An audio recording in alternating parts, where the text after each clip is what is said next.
એક જણાના બહુ મોટી ઉંમરે લગ્ન થયા, બહુ મોટી ઉંમરે સાહેબ, બહુ મોટી ઉંમરે, હજી લંબાવું, બહુ મોટી ઉંમરે.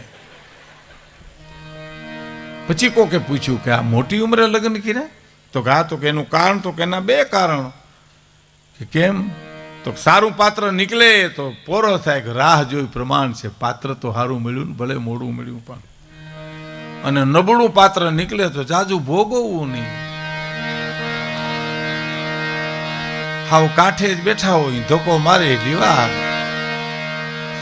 અને હવે મારે આ વાત કરી અને આગળ વધવું છે. કબીરને જઈને એક માણસે કીધું, કબીરને મારે લગ્ન કરવા છે, કરું કે ન કરું? તો કબીર કાંઈ બોલ્યા નહીં. બીજી વાર જુવાને કીધું, હું તમને પૂછવા આવ્યો છું, મારે લગ્ન કરવા છે, કરું કે ન કરું? કબીર બોલ્યા નહીં. ત્રીજી વાર કીધું, તમને પૂછવા આવ્યો છું. કબીરે એના પત્નીને કીધું કે દીવો પેટાવીને દઈ જાવ ને. બપોરના ટાણે દીવો પેટાવી કબીરના પત્ની આડો હાથ રાખી દીવો મૂકીને વયા ગયા. પછી 5-10 મિનિટમાં કીધું કબીરે કે દીવો લઈ જાવ, એટલે લઈ ગયા દીવો. પછી ઓલા જુવાને કીધું, તમારે બપોરને ટાણે ધોમ તડકામાં આ દીવાની શું જરૂર હતી? કબીર કે તમે પૂછ્યું પણ મારી પત્ની પૂછ્યું. બહુ સારી વાત છે. તમે પૂછ્યું પણ મારા પત્ની પૂછ્યું? તો કે ના. તો કે એવું મળે તો કરી લેજો, નકર એમનેમ રહેજો. એમ દાંપત્ય જીવન સુગંધિત છે સાહેબ.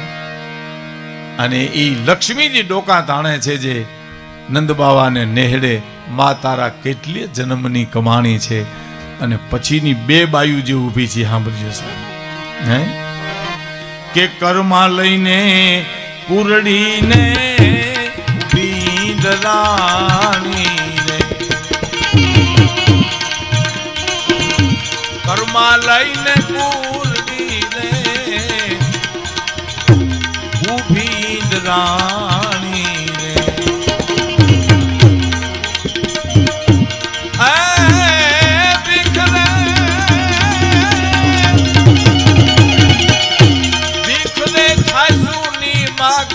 બ્રહ્માણી રે નંદરાણી તારા રે, કેટલા જન્મની કમાણી રે નંદરાણી તારા.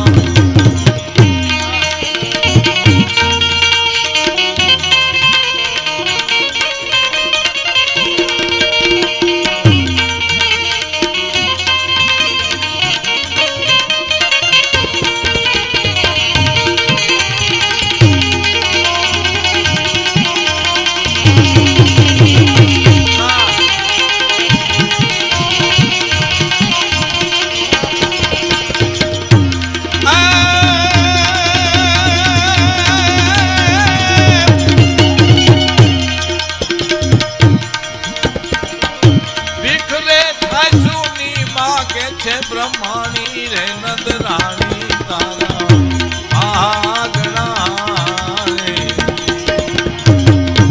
કેટલા જન્મની કમાણી રે નંદરાણી તારા આગણા રે. અને મહત્વની કડી આવી સાહેબ કે જેની મોહ જાળમાં આખી દુનિયા વિટાણી રે. હે દુલા કાગ લખે છે કે હે માં, જેના હુકમ સિવાય પાંદડું ન હલી શકે એવો દ્વારકાધીશ મુરલીધર એનું બાળ રૂપ ભગવાન કૃષ્ણ તારા આંગણામાં હળિયું કાઢે છે. હે જેની મોહજાળમાં આખી દુનિયા વિટાણી રે, અને એની દેહુ તારે દોરડીએ બંધાણી, જીવે નંદરાણી તારા માગણા રે. એને તે દોરડે બાંધી દીધો. માં જેના હુકમ સિવાય પાંદડું ન હલી હગે એને માં તે દોરડે બાંધી દીધો. તારા કેટલા જન્મની આ કમાણી છે. કોનો? દુલા કાગનો પ્રશ્ન છે. કોને? માં જશોદાને. હા. અને હવે અહીં અડધી કવિતા એને જવાબ મળી ગયો સાહેબ. શું જવાબ મળ્યો? કે બેઠી જુગ જુગ માડી ચોપડા તું બાંધી રે, એ જી બેઠી જુગ જુગ માડી ચોપડા તું બાંધી રે, એની પતિ ગઈ બધીએ તારી ઉઘરાણી જીવે નદરાણી તારા. જવાબ મળી ગયો છે.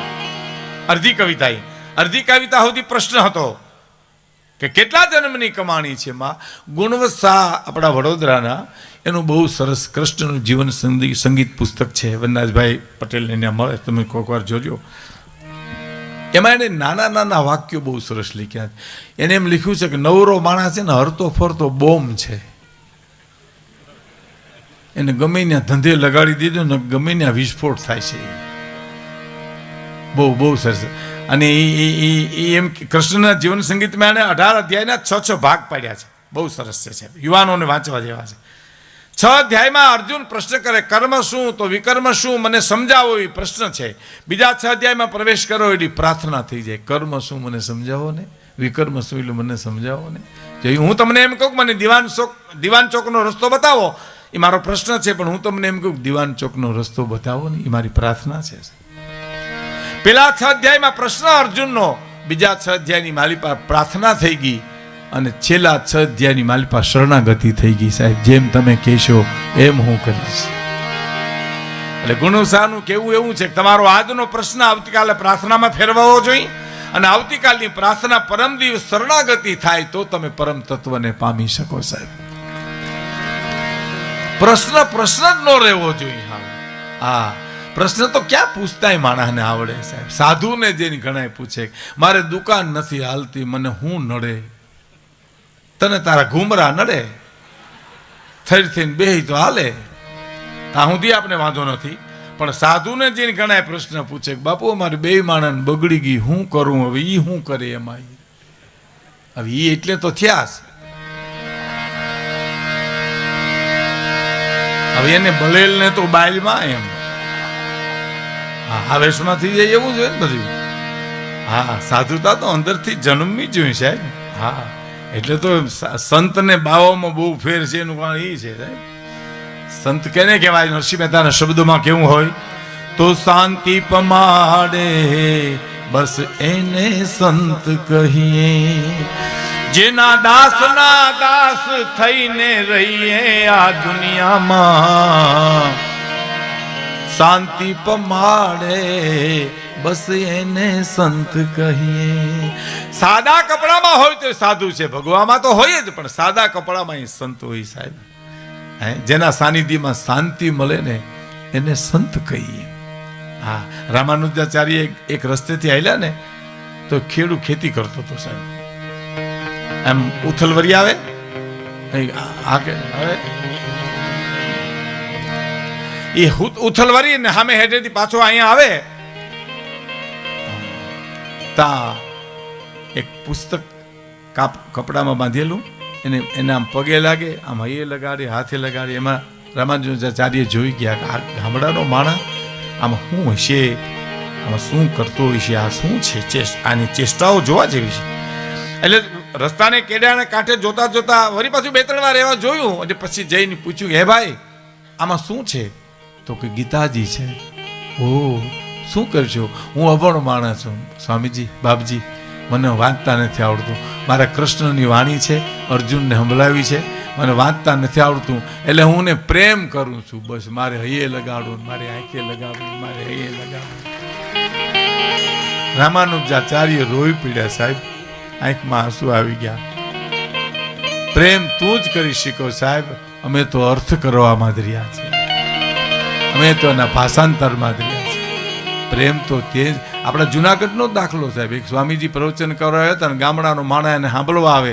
હવે અમે 4-5 દીમાં પછી એક દી નહોતો, એટલે સ્વામીજીને એમ થયું કેમ નહીં આવ્યો હોય, પછી પાછો એ આવી ગયો ટાણે. એટલે પછી વ્યાસપીઠમાં બોલાવી અને પૂછ્યું કે તમે ગામડેથી આવો તો બાપા?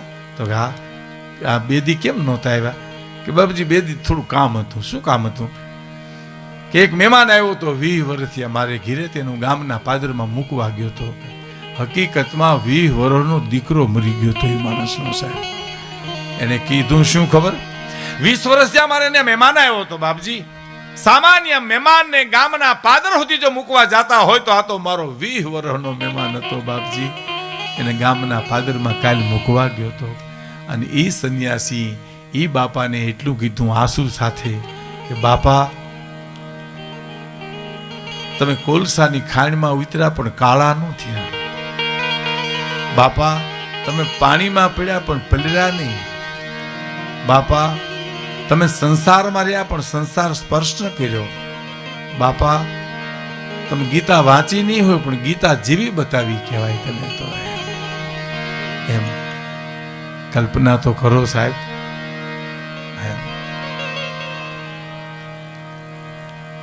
પ્રશ્ન પૂછે સાધુ સંતોની પાસે કે આવા થોડા પ્રશ્ન પૂછાય? મારા 2 માણસ બગડી ગઈ, દુકાન કે માલતી નથી. સાધુની પાસે તો પ્રશ્ન પૂછાય જ નહીં. મહાપુરુષો તો એમ કે એની પાસે તમે જઈને બેહી જાઓ એટલે એનું મૌન તમને બધાય જવાબ આપી દેશે સાહેબ. આ જુનાગઢમાં દીપડા પાટમાં એક સાધુ પાસે જતા સાહેબ બેહવા. એક ભાઈ મને કે મારો મિત્ર છે એને લઈ આવું સત્સંગ કરવા જઈ દીપડા પાટે. બાપુ છે જ અટાણે, બહુ બુઝુર્ગ થઈ ગયા પણ એવા સાહેબ ખાખી મહાત્મા છે.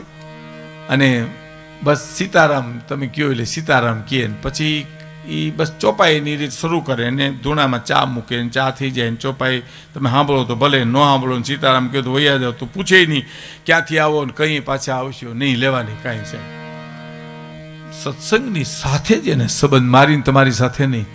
એમાં વળી અમે જાય તો એક ભાઈ મારા મિત્ર કે એક ભાઈને લઈ જાઉં. મેં કહ્યું લઈ લ્યો ને. એનું નામ જીવાભાઈ હતું. મેં કીધું લઈ લ્યો જીવાભાઈને કાંઈ વાંધો નહીં, આપણે ક્યાં ગરાહના ભાગ પાડવા જાય ત્યાં. આવ્યા અમારી યાર એવી સરસ એને એમ આમ ચા મૂકીને કીધું કે એ સુંદરકાંડ में अच्छी चौपाई लिखी है कि सुन हूँ भरत हम झूठ न કહી દાસીન તાપસ બનર. હું તો સાદમાં બોલું પણ એને એમને ગાય. હા, સુન હું ભરત હમ જૂઠ ને.